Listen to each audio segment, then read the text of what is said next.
welcome to this episode of A Piece of Time with your host, me, Kelly Shaefer from Atheist, chatting with all your favorite metalheads, new and old. Great fly-on-the-wall conversations that you won't hear on any other podcast. This is A Piece of Time.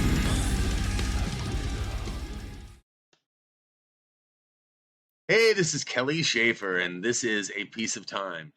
Today is a really, really special episode. Even though it's only our second episode, it's one that's really, really important to me, and it involves somebody that I've known for over 3 decades, one of the kindest human beings that I've ever known, and one of the most brilliant musicians, Mr. Paul Masvidal from Cynic. Yeah. Oh man, we have such history, and I think that I have this long list of things that I want to ask you, because when we talk on the phone, over the years, we tend to be talking about sort of topical, well, whatever the situation is, whether, hey, listen, I'm getting ready to go on tour, a good tour manager, a good merch person. Yeah. But we never get a chance to have this kind of conversation. So how are you, my dear friend? I'm doing well. I just rode bike from the ocean. I was literally right by the sea, the Pacific Ocean. I cruised back up here. So I feel like I had a little ocean moment, which was very grounding for me, just to be nice by the sea. But it's good to see you, Kelly. It's good to see you as well. I get to talk to you from time to time, but I don't get to see that lovely face, man. No, it's nice to see you, brother. We were children, Yeah. For just to catch people up that are watching, me and Paul have known each other since, do you remember when we met? Do you remember the first time? Was it? I'm trying to remember. I was with Lee from Monstrosity. Oh, right. Yeah, and we came to see you guys play at a club. I can't remember where the club was. I want to say it was in Tampa. Yeah. And Lee brought you to us, huh? Yeah. Well, Lee was actually that was at the very moment that Steve was leaving the band and going to college, and so Lee was taking a shot at the drum position in Atheist, and so we came there and wow. Holy shit! And there was Cynic. I was like, wow. And people today can't probably understand how. It's almost like being a one-legged bird in a land of three-legged birds, and then you roll through a state and you find another guy with one leg. That's how I felt finding you guys. Back then, and you can attest to this, that it was a pretty lonely street corner for anybody playing technical, progressive, extreme metal.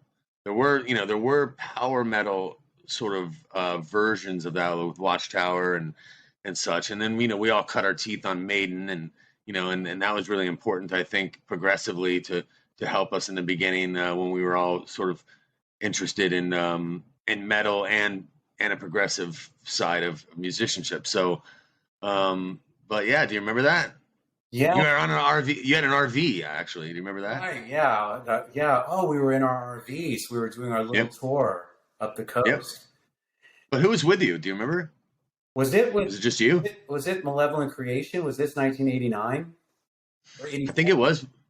Might have been. No, it wasn't 80. No, it wasn't 87. It was 89. Okay. 89 or 90. Yeah, because obviously Roger was still alive, and so it had to be 89. Okay. And just I just remember just being blown away, like, holy shit, just to find like-minded musicians that also loved. I mean, we just really hit it off right away, I thought, instantly.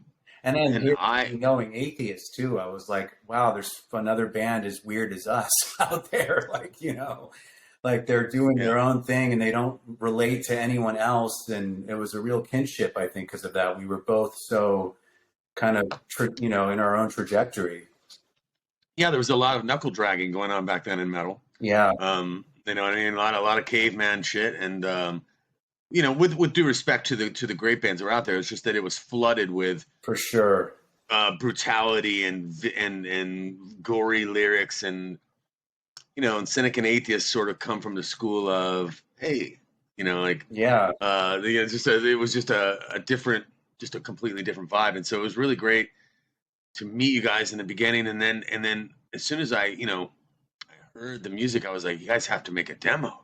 Right. And do you remember that? And you were like, yeah. I said, to Scott Burns, because we had a really shitty demo, a couple of shitty ones before that, but you took it up to the next level for us. And I mean, I was like, we got to go to More Sound, man, with Scott Burns. And it was, you did vocals on Cruel Gentility. I know. And it was really fun. Kind of our foray into going more pro. Like, I felt like you really brought us in, like, in a very maternal way. And we're just like, you got to get this. You got to do this, and this. And introed us to Bori. It was like all these doors started opening, once we kind of met you. So I owe so much to you, Kelly. I mean, I love you, man. Yeah. Don't you feel, doesn't it feel rewarding to, like, I'm sure you've reached your hand down numerous times to people over the last 20 years and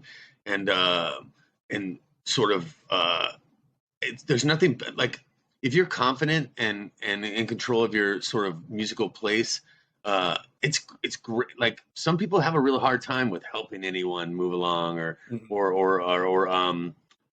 I love when a band is better than my band, or I love when a musician is better than me, or an artist, or because I love being around people that are better than me. Yeah, and it just makes you excel, and you become sort of better than you anticipated that you could be.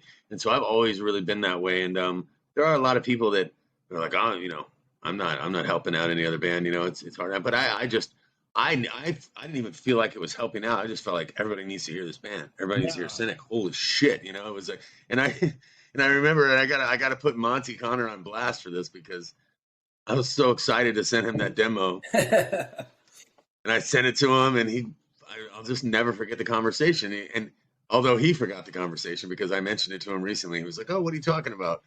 And I said, "Yeah, you were like," he was like, "I don't know what the fuck I just listened to."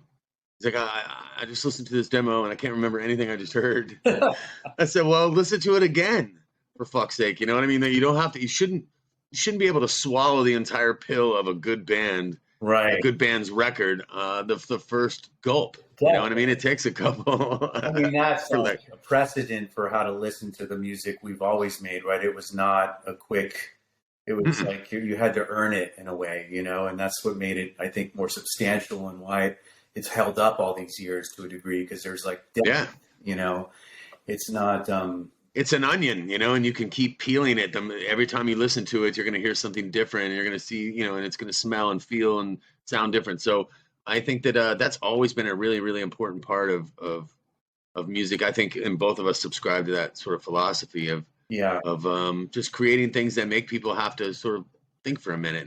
And one of the downsides of that, though, and I'm sure you can attest to this, is that when people at magazines, or not really magazines, but in the last 15 years, podcasts, and everybody has an opinion, and it's a projected opinion. Mm-hmm. So if you put out a record from 2008 till now, 2 weeks prior to your record coming out, it goes to all the magazines, and it goes to the industry people, and they listen to it, and then they spat off their opinion, and then everybody sits around for a couple of weeks and goes, I heard the new Atheist is bullshit, or I heard the new Cynic is soft, or whatever the hell it is, and it's all because those people had an opportunity to listen to it. But you and I both know that people at podcasts or magazines, they have 10 reviews they've got to do by the end of the week, and so they pop our CD in, listen to it one time, and they're like, and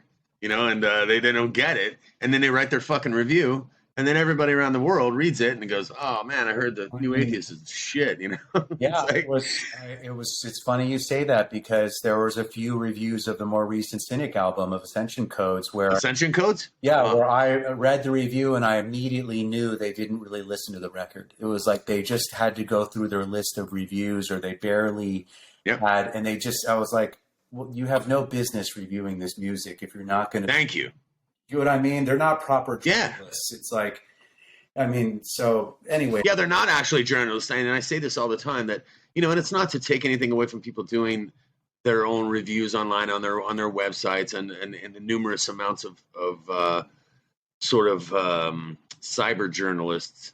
Yeah, I'll go that far to say that are out there. But I mean, I just, I like to send a message to all of them to just, keep in mind that not every record you listen to the first time you're gonna get. yeah. You know what I mean? And sometimes you have to watch a movie a couple of times to fully understand all the dialogue, and so just take that into consideration when you're listening to bands that are heady, like Cynic and Atheist, and it's not even about a positive or negative review as much as like knowing what you're talking about, right? Because I don't mind criticism, but no, you know what you're talking I love it. about. It's awesome, right? But if they're just kind of, it just really becomes apparent to me the reviews of people who took the time and the ones that didn't, and I always, like we've said, it's like, this is the kind of music that I think I put that in one of the early posts when we released this. I was like, don't even come back with your opinions until you've listened to this record a couple dozen times, yeah, you gotta soak in it. Yeah. You have to soak in any Cynic record. You have to soak in. I mean, you're not gonna. There's no fucking way you're gonna be like, oh, I get it. You won't. You don't get it. Some people do, but yeah, it's. I mean, I think even a progressive mind, I believe, will still find things, listen 5, 6, 7, 8 times, and be like, holy shit, And the thing about a good record with a progressive band is that as you get into those multiple listens, it just becomes it starts attaching itself to you, and that's why I think we've had the fortunate ability to last 30 plus years, because you and I both know that there's no fucking way that we thought we'd be talking about our bands 3 decades from now, you know what I mean? And there's just no, I figured, I don't know what I thought, but I definitely didn't think that this would be something that was sustainable for 3 decades. But I'm grateful for it because we have a different appreciation now, Yeah, and there's a loyalty with the audience that is rare, but specific to this genre that is not doesn't happen in most other genres, right? It's like the fans stick with you. They fucking they do, and they pour it all over their children. Mm-hmm. They say, I know this is what I grew up with. Listen to it, and I've touring over the last couple of years, and when you have 3 decades under your belt, you start seeing Dad and the son. I've seen that, and it's like 3 generations. That's cool, man. I mean, it's there's the pros and cons of getting old, but I mean, I find more pros.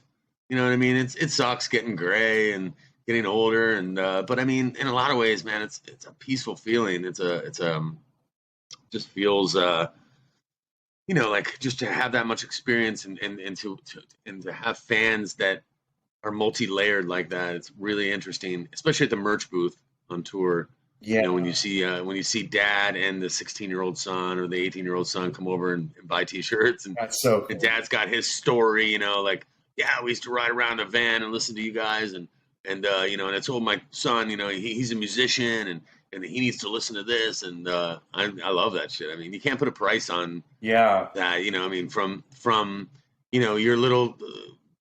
I wouldn't say little in Miami, but it's still from your circle in Miami and our little circle in Sarasota. Yeah. We sent out beams that reached the entire earth, right. Every corner of earth with music. Yeah. I mean, like these invisible sort of waves. I just marvel at, like, if you ever stood side stage and watch a band and you look out and you know what's about to happen, and when a certain part happens, you look at 40,000 people and they just, everybody just, there's this invisible energy that moves everybody, and not to get all hokey and crazy, but I mean, there's really not a lot of, I think I even talked about this with Terrence and Suffo on the first episode, was that there's not a lot of people that have that kind of power to be able to walk out and, as a band and control 40 to 60,000 people. Right. And it's kind of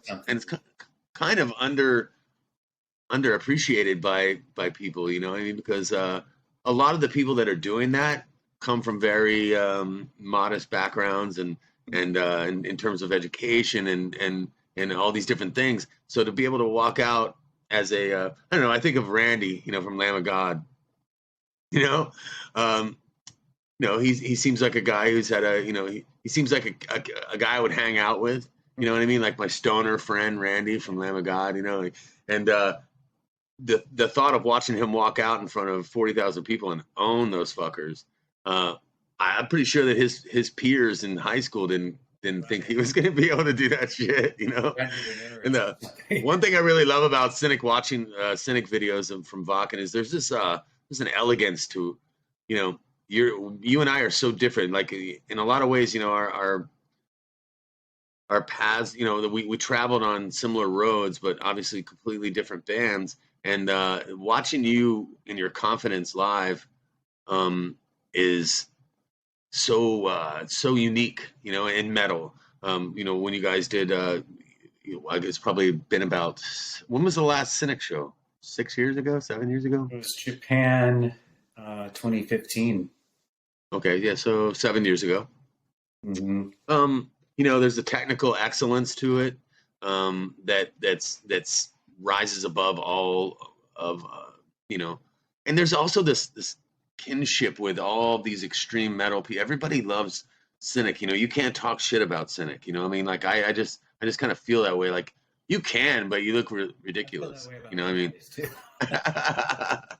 You know what I mean? Like, say what you want. Well, thank you, man. I just, but we are different bands, but I mean, we definitely are pushing the same buttons on people's brains, like think, I was an introvert, right? It's like, I've always been introverted. So I was reluctantly on stage, like I just wanted to play my guitar, I feel like Sean was more of a front man in a way. My drummer, he was like, you should have given him the mic, because he knew how to just put himself. Didn't Reinhardt had the best John Tardy impression ever. Nailed. It was so fucking good. Like nailed it. I know. It was. I remember that. I was like, man, what a talent. And so there's so many things that I want to cover. So I gotta reel myself in a little bit.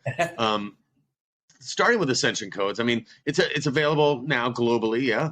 Yeah, it came out at the end of November. Season of Mist, and it's everywhere. And yeah, we did all kinds of cool formats and picture disc and really all these different types of vinyl, and even, like now these days it's like cassette, and CD. Forgive me, but did Malone make any parts of the record at all? Did he make it anywhere on the record? No, I mean, he played, so he was obviously actively involved in the record process. Early days. Yeah. Right. And no, I mean, up until he died, really, like he kind of just split and then took his life. But up until then, we had demoed a bunch of material, and I had maybe like 2 songs with full bass parts, and then and then a handful of pieces and segments of other stuff. And for a moment I thought I would do that, but then I thought, oh, now I have to get another bass player. And I think the whole environment around his loss, I couldn't even, it just all felt like I had to revisit bringing Malone back into this and finish the record a different way. I had to start over. And that's why I was went with the Moog synth Dave McKay, because I was like, I have to just leave the bass altogether, because you can't replace Sean Malone. It was impossible for me to do that. He just was such a high level. And in my mind, I had his parts and things of how he approached things. And I was like, if I put another bass player in his position, I'm going to just trying to get them to sound like him, and that's not fair to them, So a kind of synth keyboard guy who's, Dave McKay's a ripping jazz guy that has a crazy left hand. He's grooves. He's got that bass groove vibe with the Moog. So it's an analog-y kind of thing. And it also weirdly sounds, I think what's interesting about the record, because of that synth sound, it's almost made things more futuristic. And it's still a real human playing bass lines, but on a Moog, Moog synth. And and he approached. So how will you tackle that live? Well, I don't know. I mean, it's funny you mentioned that, because I think it would be a combination of having maybe a keyboardist on stage, if in fact it was Dave, if it wasn't Dave and we didn't bring him with us, we would just have a bass player interpret those lines. And curiously, cool. There's a guy who I've been in touch with who actually was friends with pen pals with Sean Malone, and he's a real young talent who's just ripping it up. And he just sent me a clip of him playing one of the bass lines from Ascension Codes on bass, and it was like, nice. There you go, you know. And that's exciting, right? That's exciting to see somebody, because there's so much talent, right? I mean, like the level, like it's so high now. You and I were fishing on banks of empty, empty waters, and I mean, there was just no way for us to that's like when Roger Patterson died. I mean, me and you spent a lot of time. A lot of people, don't know our backstory. We spent hours and hours and hours on the phone once we met, and we talked about a ton of things. And as bands, we really were really good friends, and played together as well. But it's just, that I remember just being the idea of finding somebody to replace Roger Patterson was just unheard of. Like. What do you remember about Roger? Oh, dude. I mean, Roger was like, he set the precedent. Dude, I mean, like, I feel like in terms of like melodic, but also he was aggressive. He was extremely musical and melodic. He had a real voice. Like, you guys, I mean, this is the thing. Atheist was one of these bands that put the bass right next to, it was at the same playing field as the guitar. In metal, in our genre, the bass was always taking a back seat, just playing the guitar parts. I mean, every band. Except Iron Maiden. Because, I mean, I think Steve, we all owe Steve Harris a huge, that's true, tip of the hat, because he was one of the only guys that, in the first guys, because I'm sure that you rolled through the Judas Priest and the Iron Maidens, and Steve Harris was like, that's true. The bass lines, and that kind of let everybody know in an intermediate way, like, hey, bass doesn't have to be tucked in, and I know that's how it felt for Roger. Right. But I'm saying, like, in terms of more extreme genres, like Maiden were more classic old school metal in a way, right? It's like, in our underground there wasn't there wasn't a lot of it. The scene was not doing the bass thing at all. Bass was just this thing that played the guitar part an octave down, And it was like, wow. And I remember that with you guys, it was like, holy shit, like the bass is front and center. I mean, listen to starting with Piece of Time. I mean, it was like, right out of the gate. Right out of the gate. And so Roger was I mean, that's the thing with you guys as a band. Everybody, and this is similar to Cynic, is each musician had a very unique voice and was kind of their own field. Like everybody had their own sound, and then you put everybody together and it becomes a sound. Right. And orchestration. Yeah. You know what I mean? And orchestration was a word that was never mentioned in metal, before our two bands, in my opinion. And because, the idea of everybody moving in the same direction is what a lot of metal was doing. Everybody's playing the same thing. Everybody's pushing the same alley, and then when you think about it differently, as we did, and you think about it like an orchestra where you have strings and you have brass and you have percussion, and then you take it, and everything is shifting around and all moving it, and every now and then meets up and then separates again, and it becomes this, it just becomes a different listening experience, and that's always been the goal. And I know that with you as well, just from our conversations that that we've had. As a voice, right? And I think the trick with progressive music, pulling that off, is some bands approach that and it becomes like a train wreck of an environment where there's just too many things trying to compete.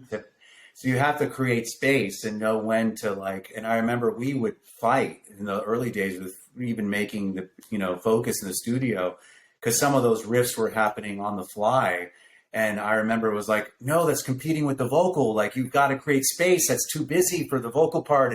But now add it between, and we were always trying to find that sweet spot that's working.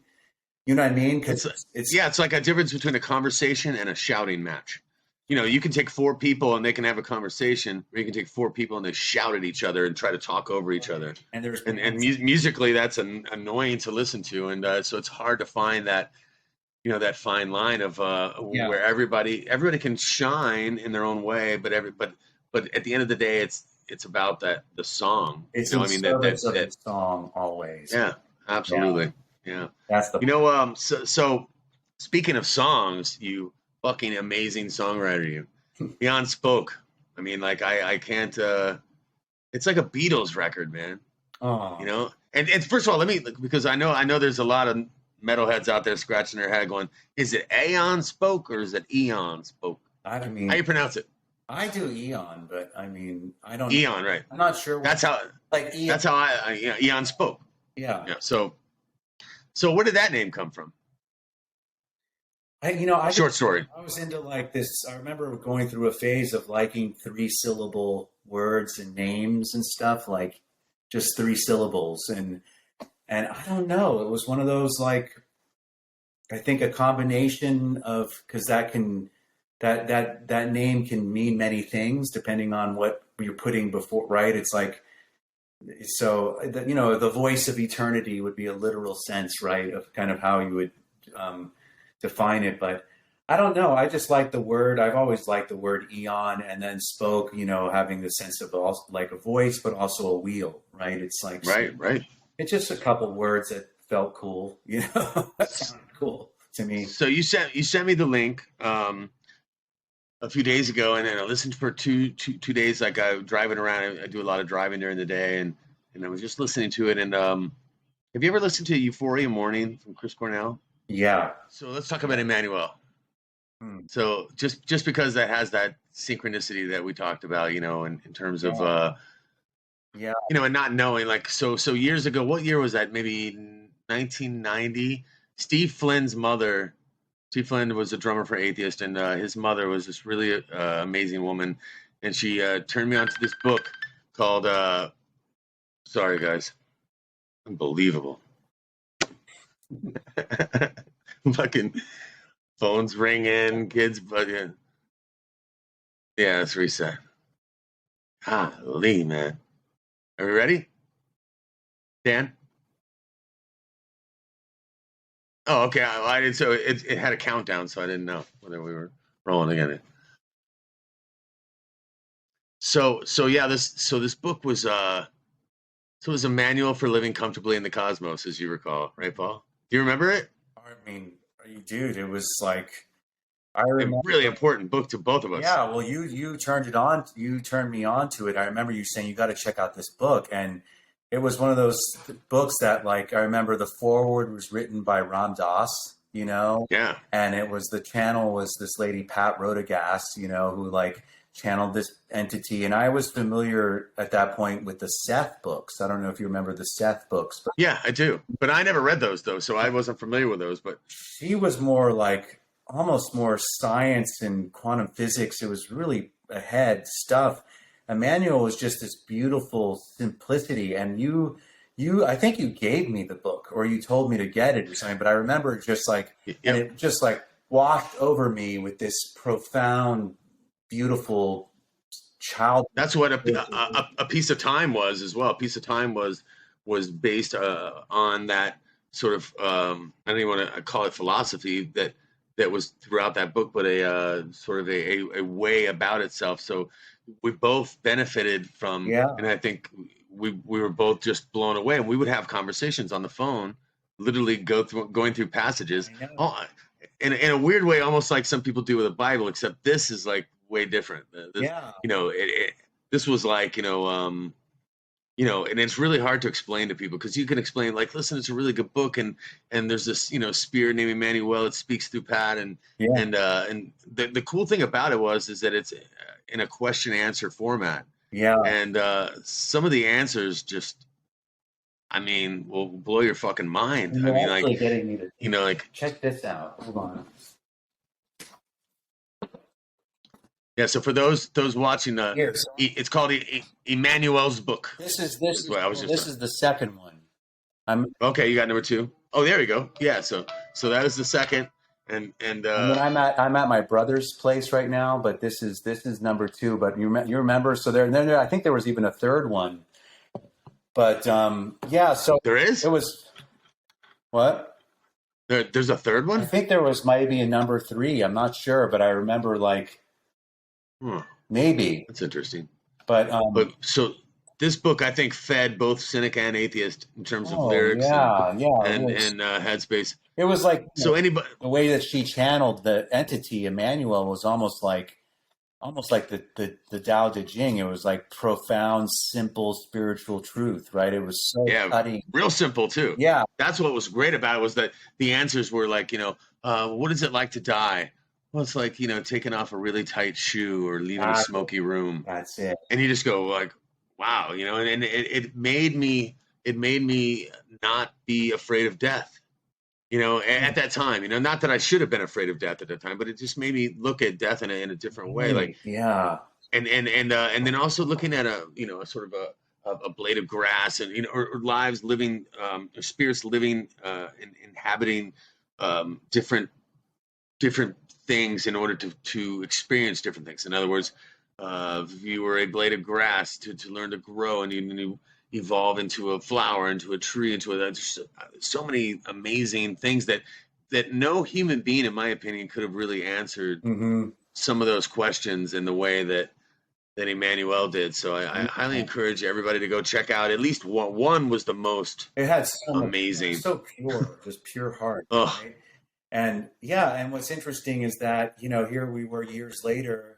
Cynic had broken up, and this is 94, 93, 94, I guess 94, 95 even.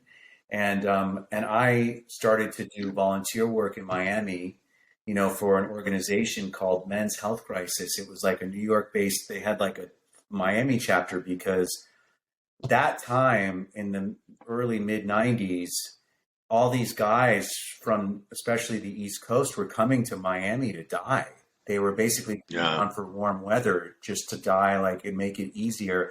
There was a whole from AIDS. Of AIDS. Yeah. And it was the beginning actually of the transformation of South Beach, because it was actually a really magical time there. But this organization had popped up, and so I was like, oh, I want to do my part. I suddenly was in a different mode. Cynic was kind of done. We were doing Portal, actually. We were starting to develop the Portal material. And, it was just like an act B of service, right? And my first patient was a 34-year-old man dying of AIDS whose name was Emmanuel.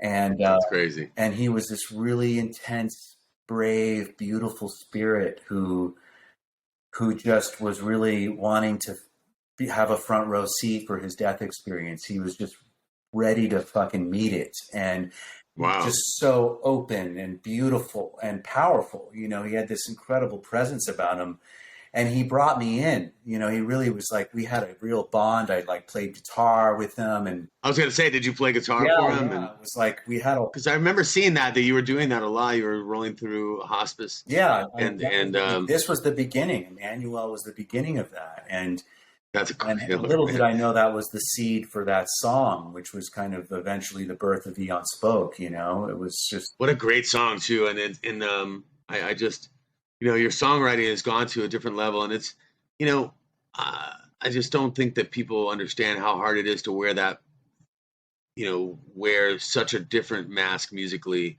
It's not even a mask, but wear a different suit, allow to have the range. It's like an actor. It's like people like De Niro and Marlon Brando and just people that had range, as actors. Even Johnny Depp, even as another example. That's what musically you're like. Because you if you roll all the way back to the early days of Cynic, and you roll into the latter days of Cynic, and you roll into Portal, and you roll into Eon Spoke. These are, no one in a million years would ever imagine that the guy singing on Eon Spoke sang on Cynic, and you know what I mean. And that's as a musician, that's kind of what you want to be able to do. Because imagine listening to Miles Davis play bass. Right. You'd be like, what? I didn't know Miles Davis played bass. And Jocko played trumpet. It was too because I had the roots of being exposed to singer-songwriters and folk music via my mother and certain family members. Like I heard these songs, this kind of stuff, really, like raw, good folk songwriting back in the day as a child. But then once I started getting into music and actually composing music, it was like right kind of the metal path. So I had bypassed that early stuff of like, so this was me kind of disassembling, because, once you go into especially what we were doing with technical and progressive music, it's like, it was just like a whole other headspace. To come back to something like Eon was like actually way more challenging in a way, because it's like, oh my God, it's all, there's a lot of space there that is there's nowhere to hide. There's nowhere to and there's nowhere to hide at all.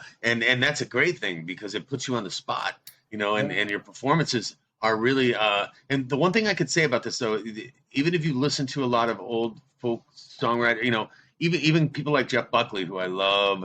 Jeff Buckley is one of my favorite artists ever. And have you ever spent any time with Buckley at all? Like Great Grace? Kidding? Yeah, okay. Yeah. So but even Buckley, all these people, when you listen to those songs, the thing I find that's different about you is right when I feel like you're going to change keys into something that you expect from a singer-songwriter format, you, because of your skill, because of your Holdsworthness, and because of that background that you have, you change the chord that makes me feel differently than any other kind of that catchiness. So examples, Coldplay, for instance. You can listen to Coldplay, and there's some really good songwriting there. And you almost can anticipate, right, what's happening. But you and also the other record that I was mentioning before, the first Chris Cornell record that he recorded with, I believe the band was 11, and he just went in with that band called 11, and then they made that record, Euphoria Morning. Yeah, and there's chord changes that are just like, what the fuck is that? Right. And you really have to have a skill level. Yeah, you're right. What you have to do that. And even me, who is like, I would expect something clever from you, but you even caught me off guard on a lot of these songs. Yellow Man was like, I feel like it's just a really good song. It would be nice if somebody could take a song like Yellow Man and from your album and not talk about your past, not talk about metal, Cynic, none of that. Just all of a sudden, here's this song. I feel like it was really cinematic. The whole record really is cinematic. Yeah, super. It's a vibe as well. It makes me feel a particular way all the way through, and some metalheads are, metalheads and hard rock people don't like to dip their toe in pools of other kinds of music. But if you do, you really want to get this record, and that's not bullshit. I'm painfully honest. You know what I mean? And I would, but I was just like, I appreciate so proud of you, man. Just so proud of the songwriting. I'll tell you, dude, it's like I was talking to Chris Dick yesterday. Actually, he says hi. Love him, man. Yeah. He's a great guy. And love that guy. And we were talking about the Eon stuff, and I was like, it was, for me, I remember like going, to great lengths to try and tell the truth. It's like a different kind of approach to, like, you're trying to just be as bare bones and raw as possible. There's nothing hidden, right? You're just like, so I remember when I would do vocal performances, I was like, I could tell if I was putting on a voice or really being real. And it's like, so I was trying to get to like being as honest as I could with like singing, like to be really transparent and pure, like coming from a very genuine, open, raw place, which I found, like, because as opposed to Cynic, which feels like, for me, almost like an alien coming through me or something. Do you know what I mean? It doesn't feel like me in a weird way, It just. Do you know what else would really lend itself to Eon Spoke is that female vocals. Oh, for sure. Some background female sort of atmospheric. There's just such a great cinematic quality of this album, and I wonder, it leads me into the conversation. I have so many things I want to talk about, so I've got to like move myself into all these comments. But Jim Carrey, for instance, seems like the kind of guy that you obviously struck up a friendship with him. You guys worked on something together, right? A movie? No, I produced a children's record for him. with Jim Carrey or for him?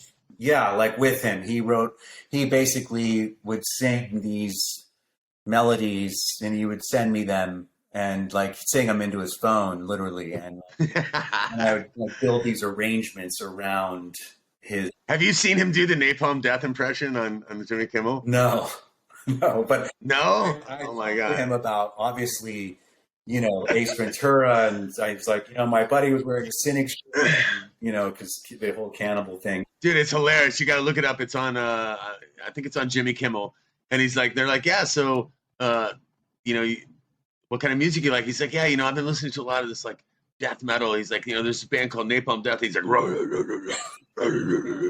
and he has the best death metal voice fucking ever, man. Like without even trying, and he's like, shifter, man. Like the thing with Jim is like, he's brilliant. Oh my God! Like I mean, and his paintings are fucking. He's an unusual type of alien. I'll tell you that. Like yeah. Like I remember a dinner with him, like when we were making the record, and it was like a bunch of us just that were musicians and people, friends that were around at the dinner table, and he went around and did everybody at the table. Like some of these people he barely knew, but he could just be imitated him. He fucking got your voice, your inflections, your movements. It was like he fucking copped everybody. And it was like, wow, he just absorbs energy and can like mirror it back. Yeah. It's trippy. That's a superpower. Yeah. That's like a fucking superpower.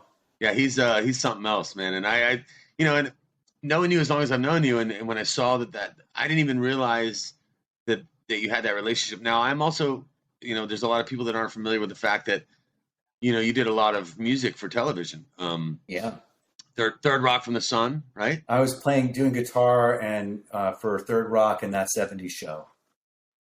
And That 70s Show, which, I mean, these are cultural. They were cool shows. Did you ever watch? Yeah. I mean, of course. Ben Vaughn, the composer, it was Ben Vaughn, and then Jeff Sudekin, I think, became co-composer on 70s. But I worked with Ben as his assistant early on. And it was one of these interesting things where he actually like knew Cynic. He had very eclectic tastes and stuff. And he was like, you're overqualified for this job. Because I was basically just like, yeah, well, you were. But I mean, the job was assistant. So I was just like getting coffee for him, man. When I first started working for him, it was just like, whatever you need, bro. I'm at your, but then he brought me in once we. I'll put on the party. Okay. Hey, you know what? I want you to say hi to my friend Paul. Hi. It's my dude. Hi. He just came to inform the podcast that he wants to go poop on the potty. Hey there. Yeah, dude. Hey. There you go, buddy. All right. Say hi, Paul. Hi. Okay, go poop. Thanks, buddy. But the Jim Carrey thing, what I admire about him as well is that his ability to just kind of shut down. Like I think recently he said, I don't think I'm going to make any more movies. And starting to paint and he's just he's the real deal, dude. He's super high energy. Like, how did you meet him? My friend John, curiously another synchronicity. So Eon Spoke had a lot of placements in television, right? And one song, Emmanuel, appeared in a film called What the Bleep Do We Know? And oh, really? Yeah. Do you remember what? Wait, man. Emmanuel was in a movie? It was literally like in the main scene of the film, like this big arc. That's amazing because I felt like it was really cinematic, that song and others. Yeah. But go ahead. So the guy that was kind of exec producing and worked with the supervisor, he either saw an Eon Spoke show or somehow I just through LA scene got connected to him. And so he's been an old friend. His name's John Ross. He has an organization called Visioneering, and he's in this company called GATE, which is the Global Alliance for Transformational Entertainment. And he basically he had a PR company. I think he still does this a little bit, where people would go to him basically to kind of expose their work to the whole spiritual community. Like he just had like lines in all of those scenes, working with Eckhart Tolle, all the heavyweights, and he's one of Jim's best friends, basically. And nice. He just called me one day and he's like, hey, there's a project that Jim's got. It's a children's book and it's his daughter's involved. And I think you'd be perfect for it. Would you be interested? How cool. Yeah. And I just like it's amazing. him and bam, it was like awesome. It was a real. Yeah. He had to like, do you feel like he sort of let you, in his circle, so to speak, or like there was a respect level that you were comfortable with? I mean, he's really like, basically he was like building these arrangements around these melodies, right? So he just sing these vocal melodies into his phone, text me them. And you translate them? Yeah, I would just find the guitar chords and the arrangements and build these little cool kid songs around it, And then, but what was the wild thing with Jim was that you get this guy in the studio, man. He's like, I mean, I'll tell you an interesting story. So like it's a children's book. So there's all these sounds. There was an iPad version of the thing. It's called How Roland Rolls. It's like, it's basically a story about a child who, basically it's like he's using a metaphor of the ocean to meet impermanence. Basically, like he realizes he's just a wave of this large sea. Right. I'm but a wave too. Right. So it's a similar idea there. And and so he, and it's actually him confronting his own fear of death as a child. Like he wrote a children's book about this. This is like, when we were in the studio, crazy. We worked every day for a month, and I've never seen anybody with that level of focus and work ethic. Like Jim outlasted everybody. He was just fucking like. So no drugs or anything, right? Just pure juice, right?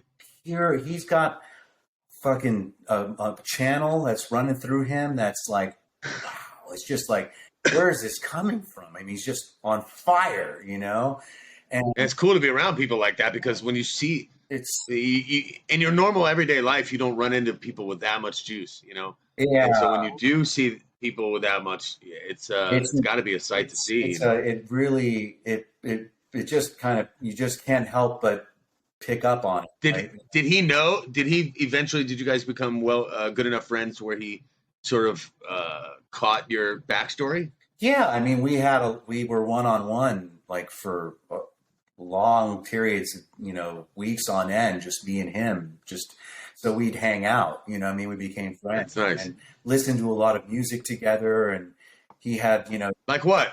Like he's a huge like Beatles, Joni Mitchell, classic kind of singer-songwriter stuff. Like he had this sick vinyl setup in his place, and we just like put on the records and just crank stuff. But he's also super eclectic. Like he's he's into metal, he's into everything. That guy's like, he's a shape-shifting organism. Yeah, he is. That's a great way to put it. But because he's that way as an actor, I mean, that's how he got his career. Really, he was like impersonations and stuff, right? I mean, yeah, I think you kind of, as a director, if you put him in your movie, you kind of gotta roll and step out of the way. Yeah, let him and just capture. Yeah, and that's a great thing with musicians as well. That when you're working with producers, or even band members, sometimes people need there are some people you just need to get out of their way. Just let them go, and try to capture what it is they're doing. Do you find that back between 88 and 90, I guess 95, do you feel like you forgot a lot of music? I feel like before, sort of digital audio workshops became possible, and your laptop, you could create high quality recordings. Did you have a lot of, I know you're always pretty prolific and you were always playing, but so for those at home watching, I had a bad breakup in, I don't know, what was it, 1989 or 90, and I had nowhere to go. I had to move out of the house that I was in, and you were like, "Come stay with me." Yeah. And so I stayed with you for a couple of weeks down in Miami, and I just remember about you like walking around, doing dishes with your guitar on, and it was inspiring, man. You were really enjoyed meeting you because deep down inside, I just feel like everybody should love music like that, and you would literally walk around your house with your guitar with no headstock. Yeah. Fucking. Why is that? Are you ever gonna like roll with a Gibson? I want to see you play an SG sometime. 89 was the transition because when I toured with Death in '89, You know, I played in Mexico. Did you have a Stein then? No, I had a performer. I had a headstock guitar, but I got the Stein around probably a year later, like 90, 80, late 89, 90, like right. That was the transition. But you know, the Stein, it was just a guitar teacher that I had that he basically, you know, he had one, Dave Weisbrow, a real influential character for me, and really in Cynic, because he just exposed us to so much. Jason and I both studied with him, and he had one that he played, and I was just fascinated with the instrument. I just like how it felt, and so I like. Do you feel like you could get to the first fret easier without a headstock? Yeah. Or is it just that, or is it the leverage or the yeah, you know, the weight of it? Part, like you don't even notice it after a while. Like it was more. It doesn't feel different though. I think it doesn't feel. Like, interestingly, depending on the model of guitar with a headstock, but most of these headstockless guitars are very balanced, right? So it's see, I'm left-handed, so you have to keep in mind that I never ever get to play a sort of headless guitar. You know, I mean, I barely get to play any guitars at all. So that's why I ask kind of dumbly. And I what's that? I'm a lefty. You know that, right? I'm a no, I didn't know that. Left-handed, yeah. But you were brilliant enough to fucking play guitar right-handed. No, like I should have. I wish I would have. Sure, I literally wanted to play lefty, and he was like, I would advise that you not do that if you want to have. Yeah, he was smart. He was smart. Oh man, no, it's not. I still walk into. I could go to House of Guitars in Rochester, New York. That's true. And there's fucking 1,000 guitars, and there might be 4 that I can play. Right. You know, it's like it's a lot like going to Amsterdam, and you roll up and you see, you know, not that I would ever partake, but you know, you see all the hookers in the window and you say, oh, sorry, you can only choose from these 2 over here, you know, down the street. You can't. I mean, that's a bad analogy, but it's difficult to walk into a guitar shops and you know, your choices are super limited. So I never got to play a Stein or anything without a headstock, you know. So I wonder, does it feel in a live setting? It's got to be better on your shoulders, obviously, than a Les Paul or something like that. So make some, so I should hook you up because yeah, they feel incredible. What? You know, they're like, I mean, especially now having a signature guitar with Strandberg, it's like it's my dream guitar. Do you know what I mean? I got to design. Oh, it's beautiful, dude. It's beautiful. I mean, like just play. I mean, it's butter to me. It's just like it's meant to. Just it's so easy and friendly and like. It's always fun to watch you play because you have such a fluidity. And I can remember when I was staying with you in Miami, you would be like, Kelly, check out this riff, and I would just be like, I don't even know what you're doing. I don't even know where it begins and ends. You know, like I was just like your level of technicality was like so and for me, you know, it was like being the toughest guy in the room for a minute, and then you go in and meet somebody that can do jujitsu.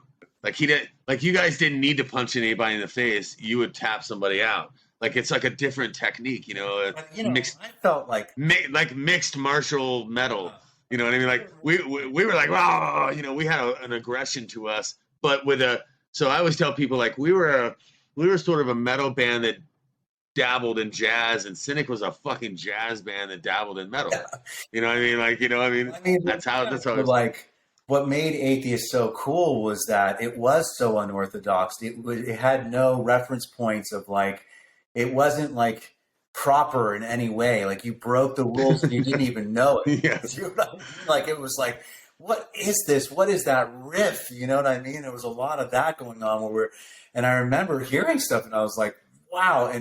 And I don't want to point any fingers, but there was a lot of bands that later on tried to do the Atheist sound and it just sounded so mechanical and so it didn't work. It had no soul. Like you guys had the angst where it was coming from a pure place. You know what I mean? Thank you. Let me ask you something. Did you record Focus to a click? No. Yeah. Of course not. Fucking all you fucking youngsters out there with your fucking click, click, click, click, click, click. Just understand something, that there is an element of and I don't want to be that guy. You fucking young bloods. But I mean, just please listen to me. I love you, young people. You're fucking brilliant. The level of musicianship with young musicians today is fucking stunning. You know, I can't believe the ability of 14-year-old kids that sit on the edge of their bed and just play their asses off. So I mean this with the utmost love and respect, but just play, it's hard with a click thing because you want to have a perimeter, Mm-hmm. you want to keep things corralled in, but how do you feel like, where do you draw the line with the click? So when you record to, I mean, because you're rolling with a click, but you don't have to stick to it religiously. So it's a different sound. I think especially like this generation, younger generation of now, like drummers, anyone really that was born in more of the electronic age and the internet age, they're different kinds of musicians. They're growing up with the technology, so they play almost like more machine-like, and it's more of that kind of playing.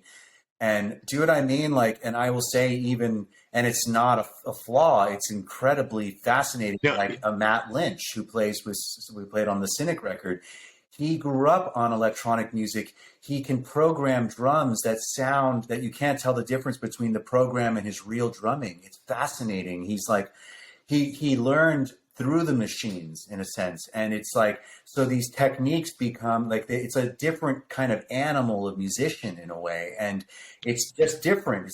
You can't compare it to because the non-click musicians are like a Sean Reiner. He could keep tempos, but the reality of Focus, if you clock those tempos, most of the songs are faster at the end.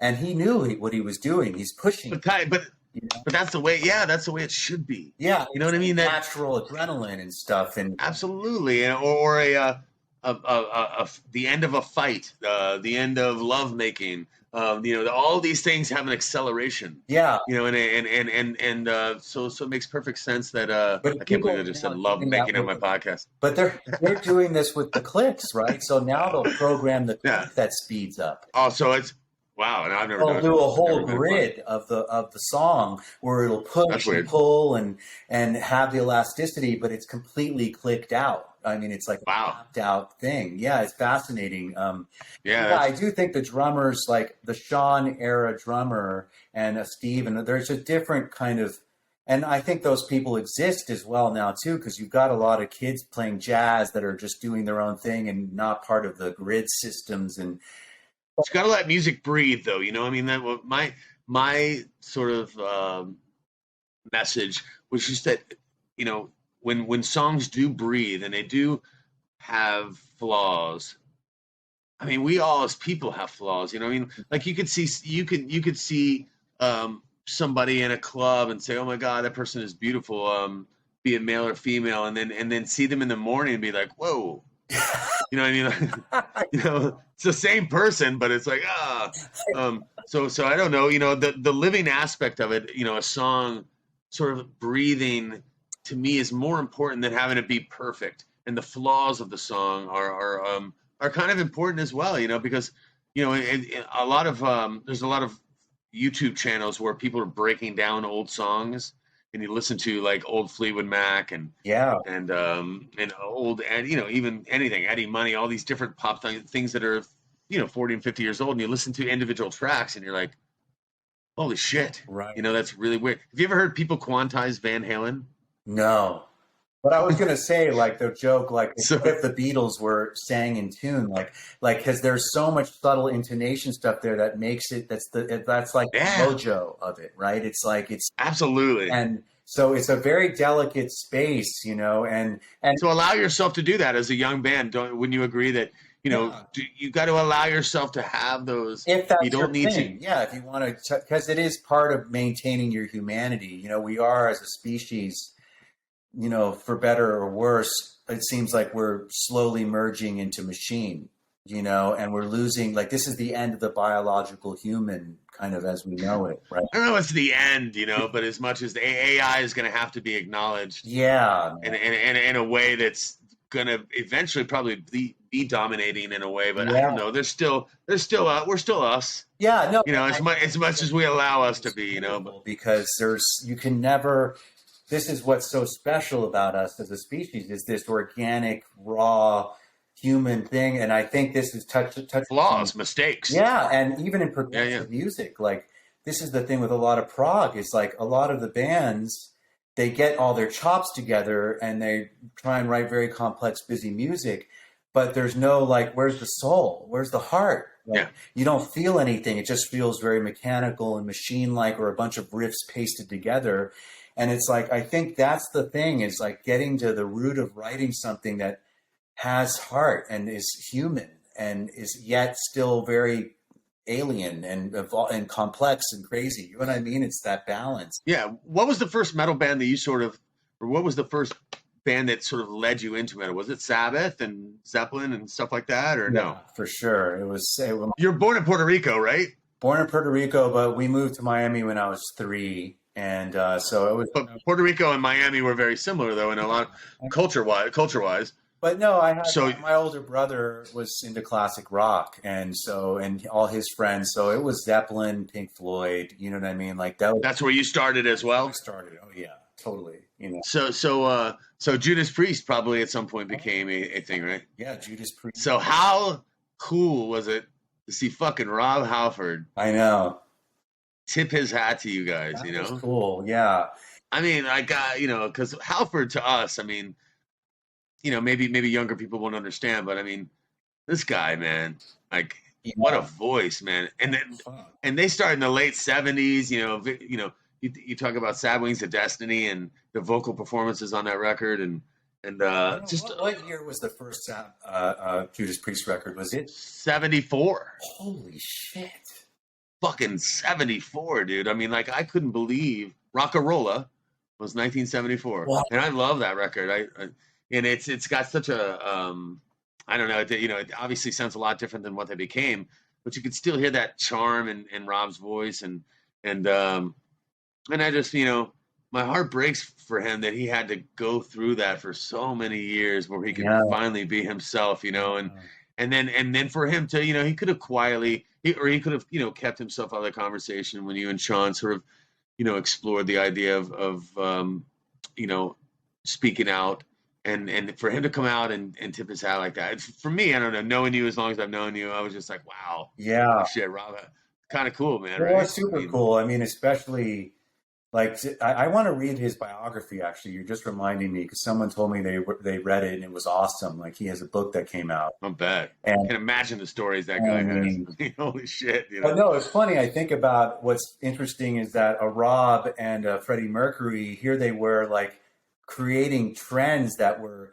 like, for example, like Rob was fetishizing the motorcycle leather aesthetic. Yeah. That became part of the metal thing as like this masculine, but it's like that the roots of it were from this gay guy. You know what I mean? Right. But let me ask you, did you ever have the idea that maybe Rob was gay? I mean, did you have a sort of a gaydar for that? You know what I mean? To be like, yeah, because I didn't. Like that's how. Yeah, I think stupid I was. I never put 2 and 2 together, and I was like, oh, that's crazy, and I didn't know. I can't believe, and it was so obvious. And I don't know. I think about the Village People and sort of the stereotypical sort of gay visuals. I didn't think about that way with Judas Priest for some reason, but it was right there in front of my face. But once he, what a brave thing all of you guys have done, because it's just just brave to come. I wish I had the courage, to come out of it, to sort of explore it, because I have opinions about a lot of other things, just opinions, not even a way of life. I can't imagine having to suppress, sexuality, especially in metal, because of how narrow-minded and I don't really believe that it's narrow-mindedness. I just think that it's people sort of feel like they need to feel that way, Rough. It was rough. It's a lot. Really? Different. People were like verbally. Oh my that's God. Fucking. I mean, like that sucks, man. Like, well, it was just kind of part of the thing of the metal community, and that was something that Sean Ryan and I really struggled with, because we were out to each other fairly right, and here we were having to navigate this space where it's like. Yeah, and we're like, did you tell Reiner, like, I'm coming out, and Reiner was like, no, or did you guys decide to do it together? I started to talk about it with everybody. Like, I told my mom. Well, me and you. Yeah. Well, do you remember me and you had the conversation on the phone, like, because let me just say this first of all. in the day, Paul Masvidal, fucking hair down to fucking remember the That's how we used to describe people that had killer hair. We would look at them and be like, remember that? Like ass and hair, yeah. You guys, you and Reiner both had this hair, and you would take gelatin capsules, right? Oh, you would take that. You remember that? And I was eating seaweed too. It was your fucking hair was just amazing hair. And so I'm staying at Paul's house, and these women, these stunning Miami women, were just all over Paul. Paul's like, yeah, dude, and I would just be like, and I remember, I don't know, do you remember this conversation where you're the Lana lap dance, bro? You brought me to my first titty bar. You're like, I'm sorry. You had this lap dance thing, and I was just like this nerdy little kid going, I'm trying to be cool about it, but I was, did you know when you felt, did you know that you were gay at that point? I mean, well, you could have fucking told me at that point. You could have said, put this vagina in my face. I was scared, Oh man, I'm sorry, buddy. Okay. No, I mean, I took you to the fucking titty bar, No, I mean, it's one of those things where people, I think until you go through that, you don't, it's hard for people to understand what it is. And especially like where, growing up where I did, where it was very masculine Cuban guys and everyone's very macho. And then the metal scene, there was no reference points other than like some of my mom's friends. My mom had like friends that were and I had an uncle that died of AIDS. So there was this element in my family, but there was trauma around it. There was a lot of fear, and it was a rough time back then too. I mean, it was a really scary time in the world. So absolutely. I remember I wanted to come out, but the gay population was being decimated. So I went back in the closet, and I literally, Sean and I just we're just going to become better musicians. And it pushed us to play and become. Wow. And I think about a lot of artists that made crazy art in the wake of their repressed sexuality, like a Michelangelo and people that never quite came out, right? It's like the art that surfaced, or monsters can be unleashed as well if it goes to the dark side, right? But it's what happens when you repress these things. But Cynic, we took it and we were like, we're going to fucking become better players. And because I couldn't be a fucking hoe. I wanted to hook up and meet people. And I was scared. Everyone was dying. So it's gotta be heartbreaking because, I mean, everybody else, in the heterosexual level sort of gets to explore, gets to take it for granted. You don't realize, that's. Yeah. Nobody ever questions, nobody ever says, oh, you're heterosexual. So, do you like this? Do you like that? Nobody ever questions the specifics of your sexuality when you're heterosexual. Yeah. But the moment you say you're gay, all of a sudden it's like, oh, so you like guys? It becomes this childlike, immature idiocy that fucking infuriates me, man. Like, I don't understand why it's anybody's concern what anybody's sexual orientation is. Or let's break it down even more. Like, so you're a heterosexual and you have sex. Some people like some people like it from behind. Some people like it this way. Some people like it that way. But nobody asked you that right when you're heterosexual. Yeah. But the moment you say you're gay, suddenly everybody wants the fucking details of what, and it's like, I don't understand. Well, it's none of anybody's business. It's rooted in the same myth of that people have been fed about monogamy. It's rooted in religion. And do you know what I mean? Isn't it all, man? Isn't it all? I mean, it's like the ancestral trauma that we're undoing from that, where we think things are wrong, and you know what I mean. It's religion jacks a lot of shit, It does, and it's just and some of that is like crept into sort of politics, where waves of thought overwhelm people, and there's such a divisiveness in this country right now that between left and right, and it's a really weird time to be alive. The last 6 to 8 years have been really, really crazy. But how do you feel like LA is different than Miami?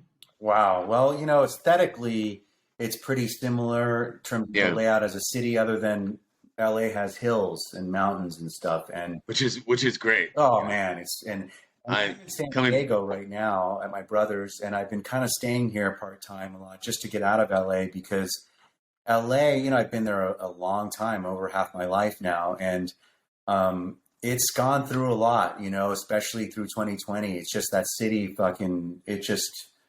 it got rough, you know, and I'm in the city, you know, and it's like those streets are no joke. You know what I mean? It's like shanty towns, a really huge unhoused thing going on all over the city, and the suffering is everywhere, and you see it, and what I'm sensitive to is, having been there so long, especially this past few years, how bad it's gotten, is to not shut down, because you have to almost shut down to function on a day-to-day, because you see so many people suffering that you're just like, the last time we were in LA, I was shocked at the level of homelessness. There was, I mean, it was on a level that I've never seen before, and obviously it's a huge city, and I don't live in a massive city, but still, it was just, man. What do you do, man? Like, what do you do? You know, you help in whatever way you can, and I try and do my part, but man, it's Wouldn't it be great to be just when I think about a guy like Elon Musk, and I think, you know, you got all this money, and you want to spend $40 billion on Twitter. Imagine taking $10 billion in cash. And just getting on a tour bus and rolling through the country and changing people's fucking lives. Wow. And how amazing, like how fulfilling that would be for Elon Musk, and how amazing it would be for the people that he was able to touch with that, rather than buy some, you know, it's a weird example, but it's just something right off the top of my head where I just feel like if I was rich, I would love to be able to just go and, you know, I've often thought, you know, how nice it would be to drive down the street and see a mother pushing a double baby carriage and sweating and fucking hating it, and just pull over and be like, you know, why are you walking right now? Oh, well, you know, I don't have a car, and we live in a 1-bedroom, you know, motel, and just instantly change their life. Right. You know, and do that. But let that be your job every day. You do that. You go find somebody that you change their life every day. That's what being rich would be great. You have to change it on a root level, right? Because like you can do all these financial things, but they probably might end up in the same pattern again over time, because they're like it's rooted in something very. With some, yes. If you're dealing with drug addiction, now you're having you know, other issues. But there are other people that are not addicted to drugs. They're just fucking in a really bad spot. Like, I mean, you know, musicians. Oh, like I know a ton of musicians that are fucking brilliant. But just can't, like, you know, I always felt when I was young, all I wanted to do, I didn't want to work.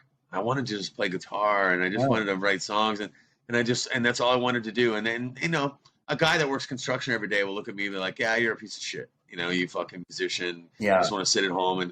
But it's, you know, imagine, I ask people, you know, all the time, imagine if all of a sudden music was gone.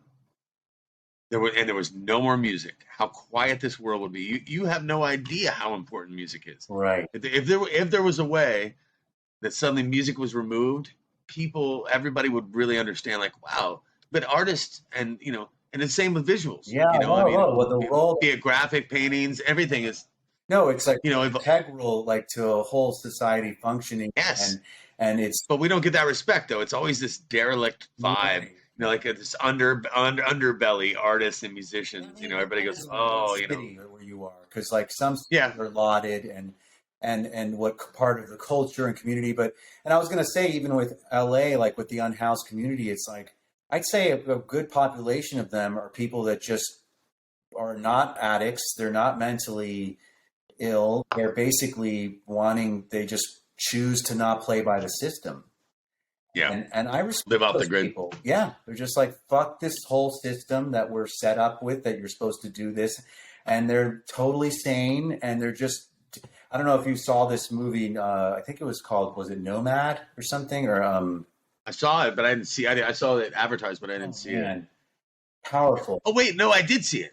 Yes, I did see it. Where the all the homeless people. What was it called? Nomad, though. What was it called? Something Nomad, but it had a different title. But I remember what you're talking about. I'm talking about, like, and it was powerful. That idea of like people who intentionally choose not to be playing that in that system, because we're so like brainwashed to think that this is how your societies are supposed to function, and this is what success looks like, and all these things. And it's like, no, it can. There's a lot of ways that we as beings can exist on this planet, but a lot of it's kind of also the West, like how the ways of the West. It's, for all it's good, it's also been incredibly destructive. And yeah, we caught. Did you escape the COVID thing? Did you get it, or did you escape it? You never had it the whole time? Yeah, no, I never. I never got it. I didn't either. Oh, okay. So I had I was on tour in Europe in March of 2020, and I just was doing this acoustic run, basically. I remember that. I was opening for Anathema, on the tour, and it was a great run. And we 5 shows in of a 25-day tour I had booked, because I had other shows after booked solo. The whole thing shuts down. We were in Portugal. It's terrible. And I remember, I ended up in London for a month almost, at my friend's hotel that was empty. It was so surreal, actually, to be in London when the streets were empty. It was fascinating. Yeah, it's crazy. But I had a moment where I couldn't. I think it was I lost my taste buds, but that was it. That was the only thing. I was. That's big though. Fine. But that must have been COVID though. Because nothing else would take your taste buds. Right. Other than, which this has happened before, is I neti pot, and sometimes I remember doing a neti, and if I do neti and it's really. What is that? Neti pot is a nasal flush with salt water, and I've never heard of that. Oh man, that's like a secret to health, dude. It fixes all your sinus stuff. It clears your eyes up, your skin. It's like an ancient secret of You gotta send me some info on that. I'll send you. Yeah, it's called the neti pot. And anyways, it's basically I do it religiously, like brushing my teeth. And sometimes the water daily. Daily, yeah. Daily, holy shit. Yeah, it's literally. You cleanse your nose daily? Yeah, it's literally flushes everything out, man. It keeps me this is something that's prevented me from catching allergies in California, because there's a whole allergy thing here with the. Oh man, Florida's. I mean, that's what I'm saying. That's why I'm asking, because I constantly feel stuffy and dude, just the pollen level in Florida. Neti clears all that, man. It's fascinating how it works. I gotta check that out. A guy named Robert Ferrari wrote a whole book on neti, and it's insane, the benefits. It's not just the sinus stuff. It's your skin, your eyes. There's all these benefits, But I did a very hot neti. I remember around when I couldn't taste things, and I thought, this has happened before, where I burned something in my nose and I couldn't taste things for a few days. So I was I don't know if it was COVID, but it was around the time of that. But yeah, thankfully, no. I take care of myself. I've always been a generally healthy person. Oh yeah. Health. Remember you used to say that? Yeah. You remember that? Health. Yeah, and it's the potential. There was a lot of cynicisms that I still carry with me. We had anacronyms, and we were using these short, abbreviated words, and it became a language, right? It was when the guys in Cynic would see somebody who was in good shape, they'd be like, "Hell," and see somebody with long hair, they'd be like, "Ah." Got the and it was just all band. Yeah, it was cool. Those are the things I remember the most. And have you seen the video that's included on the Atheist reissues with the DVD footage? There's the footage of you guys were at that first rehearsal with Tony Troy. Yeah, I think I've seen it on YouTube, but I have to watch that again. Yeah, it's you're walking around videotaping, and it's really, really cool. And I'll have to send you those and you can check them out. But cool. But I want to ask you just one last thing. I know we've talked forever, and I could talk to you for days. But what's the I'm sure a lot of fans are like, what is the most technical Cynic song to play live? Probably.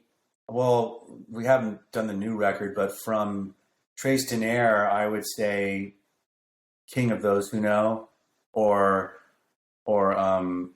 The Space for This, because it's just the most roller coaster ride dynamic very pulls back, pushes. You know what I mean? It's Cool.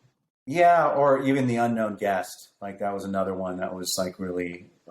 So yeah, there was probably those three. I'd say were the most. Those are challenging. I mean, like each time you play them. Atheist songs, like what's that? What would be like the craziest atheist song to perform? Because you guys had motherfucker.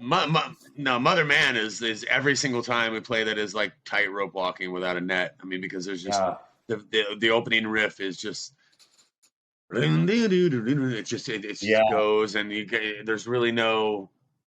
There's no. It's really hard to grab the one. So for me, vocally, it was you know, I gotta make sure I land where I needed to land, and there's other moments of song, and the Psychic Saw is a difficult live song, but that's good. But there's moments of difficulty within all the atheist songs, but overall, Mother Man is one that I always go, here we go. And let me, and I'm trying to remember this correctly, but because Roger had died, you had most of Unquestionable written. Yeah. Everything but the end of Mother Man and a little bit of and the Psychic Saw. Everything else was all written and ready to go and demoed. And so, was Tony playing Roger's parts on that album? Oh yeah, okay, absolutely. You just learn Roger's parts, basically. Yeah, and then Tony, and to Tony's credit, he wrote that little tapping part at the end of Mother Man, which was cool. Yeah, and he wrote basically a little bit of the end of and the Psychic Saw. He helped us finish that song as well. Nice. So, but yeah, Roger had written. I mean, we immediately, as soon as we were done with Piece of Time, we jumped right back into writing. And I remember that, yeah. Just because we were rehearsing all the time, just because we loved it. We were kids and we had nothing else to do, you know. But I love you, man. I love you so much. You're such an important person in my life, and you know, we've you know, when we were young, you know, you really helped me out a lot. And, you know, gave me a place to stay, and as we gotten older, we've you know, we found. You know, so many times, and I remember when Atheist got back together and we reunited. I think it was in 2005. Yeah. As soon as I got done with that tour, I called you and I was like, "Dude, you can't believe Cynic and Atheist are alive and well." Because we both thought, you know, it's a wrap. You know, it's no. You know, nobody cares about our music anymore. And I was like, "Holy shit, you got to go there." You were one of the synchronicities as far as Cynic's reunion. You know, because. We had no intention of ever getting back together, right? I mean, we were doing the Eon Spoke thing. I was totally moved on. And then, you know, I get an email from a kid from Russia that he had a dream. He saw us live. It was all these. And another friend sent me something. Another friend calls me. You called me. And you said, you guys have to get back together. Yeah, good. You know, and I think you were like the final thing where it was like, okay. All right, let's do it. Let's do this, you know? And you were always... Yeah, and it was amazing, wasn't it? I mean Kelly... it was shocking to me, and I'm sure it was for you, to just to walk out at Vakken or any of these large festivals and just be like, you gotta be fucking kidding me, because we weren't getting that kind of love when we were touring with Cannibal Corpse. Oh. You know what I mean? Like, no, we weren't. And I want to say this, like, I want to put... And I love Cannibal Corpse. Those are our friends, our homies, you know? Oh, no. But their crowd was very, very hard on Cynic and Atheist. It was rough, but... It was tough, dude. You know, I'm going to put this out there in that I think you're the reason why Cynic even had a career to begin with. Like, our career started professionally. I mean, granted, we ended up playing with bands like Death and all these things, doors open, but it was you back on that, you know, 90 demo or whatever that ran around and cheerleaded us to everybody and said, you got to fucking hear this band. And it opened doors. I was right. You were amazing. And they should have all listened. God damn it. I mean, I was very angry. I was very angry at a lot of the people that didn't get it right away. It was it's like telling this amazing joke, you know, and having people not laugh about it. I was like, for you, because you really took us. I love you, man. Eternal way. And you said, like, you were like my older brother or something. You're like, I'm going to fucking help this band. And I will say this to the camera. I mean, Cynic probably you wouldn't know about Cynic if it wasn't for Kelly Shaefer. I mean, I know him. Well, I love you, buddy. You're a great friend, and you're a good dude, and an amazing musician, and just a multi-layered individual. I could, you know, we could do 3 or 4 episodes. Oh, dude, there's so many. Yeah. I wrote out a big long list of things I wanted to talk about, and I didn't even get into. Let's do it again. Let's. You know, I would love to be a part of this because it's always a pleasure to just hang. Yeah, and let me just close with saying, you know, what a lot of people have asked you and me over the years: will Cynic and Atheist ever do a tour together? What do you think, buddy? I mean, anything's possible. Anything. Yeah. Even a few dates, even one date would be fun, right? Even one day. Imagine if we were to pull together like a really cool, you have a relationship with animals as leaders? Yeah, sure. I know Tosin well. Yeah. So imagine, you pull that together and, I don't know, the guys in a faceless or just, pull together like a cream of the crop. Yeah. Just sick ass fucking technical metal show. That'd be sick. Yeah. That'd be cool. Because touring's it's hard to get everybody together on a whole tour, but even just a series of shows, or a show would be a lot of fun. We gotta make that happen as we get older, man. Time is ticking. We've lost a lot of friends, man. A lot of people. So tomorrow is not a promise. Fuck. Kelly, I said it was like you should leave that in when you cut out because it was kind of special and real. It was just like, oh man, goddamn! This is the whole conversation. I didn't want to wrap it up either because but I was looking at my battery. It was like, your battery's running low, and I was like, shit. I was far away from where my plug is. My plug is in a place where I can't move it. And I figured the laptop would last. When we did the Suffo interview, it lasted. Are we rolling? Okay. Dan, you can make sense of all this later, right? You can edit it all out, but I just, I think we were, we'll wrap it up and just, I think we were talking about, just touring together and doing a show but just there's a lot to be said about, when you get past 50. How old are you now? 51, 50? 51. Yeah. So, it's funny. You go through the 20s and the 30s and the 40s, and then 50 is fucking serious. Yeah. It's like, all right, now I gotta, I really gotta start thinking how I, sort of wrap up my story. Not wrap up my story, but you start heading towards taking all the achievements of 30 years and trying to properly frame and display them, so that when we leave this earth, that they're around for many years for people to sort of enjoy. Yeah. And, I wanted to touch real quick on just something I think is important to a lot of people, is that your relationship with Chuck Schuldiner, was something that also when you were mentioning that, that I had flown the flag for Cynic, and I definitely did, but it was really, when you guys, once you were showcased on the Human record, I think everybody just went, holy shit. Yeah. And it was and then people still, when they listen to that record, and I remember coming up to Morrisound. Do you remember that when I came up to and we sat, me, you, and I believe Sean and Chuck, and that's a really important little. I wish that I had that on video. Obviously that would have happened because there was no video. No one was videotaping back then. No, there was no videos. But you and I both know, and there's not, the story. Old, people our age might remember the sort of the rift between myself and Chuck Schuldiner. We were not the best of friends. And we had a real difficult time, and so it was a very interesting dynamic. I know, to have so tight, right? And suddenly we're mixed, and it was like, whoa, yeah. Do you feel like and listen, rest in peace, Chuck Schuldiner. You did what you did, and you made a huge mark in this metal, and you definitely paved some roads and made our trip a lot smoother than it would have been without you. So I give him the utmost respect for that.